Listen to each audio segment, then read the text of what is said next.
Predsjednik organizacionog odbora Disićeva tradicija Toljevac Radivoje Tomić kaže da na drugoj kupusijadi učestvuje više od 40 ekipa.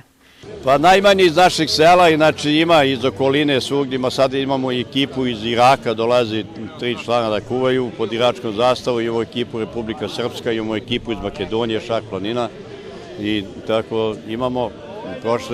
Na prvu kupusijadu smo imali preko 2000 ljudi.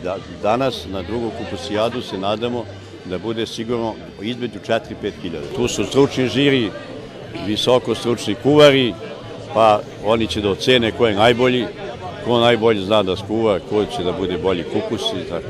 Mi ćemo ga nagraditi.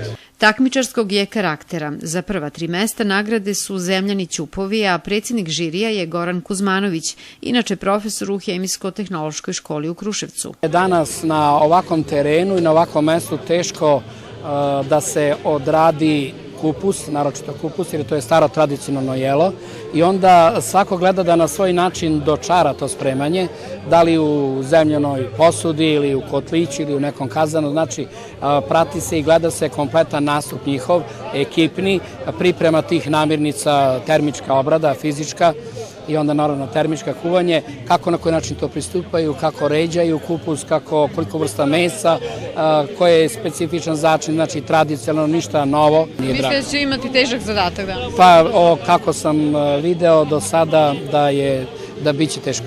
U etno sekciji Jakša Velika Lomnica je Mladenović Ružica. Kaže da je za dobro pripremljen i ukusan kupus potrebno više vrsta mesa. Gronik, slanina, suva crevca, sveže meso, od buta, svinjsko meso, tako da imamo red meso, red slanina, red kupus. Kada kupusa ima najmanje? Pa izgleda tako, ali ima i kupusa. Ima nešto i kupusa, a koja je vrsta kupusa? Kupus je beli, ovaj melez što zovu kod nas. Jedna od 40 ekipa ima naziv Mačak i iz Toljevca imaju 19 takmičara i Dragan Antonijević ističe da se u velikom kazanu kupus kuva od ranih jutarnjih sati. Oko 15 kg mesa, pošto ima oko 40 kg kupusa. Živio sam u Beogradu 40 godine, pa sam došao ovde, sam vratio, tu sam rođen i želim da nešto dignem ovde i oko crkve i sve to. Za učesnike i posetioce kupusijade u Toljevcu organizovan je i program sa vokalnim solistima i etnogrupama.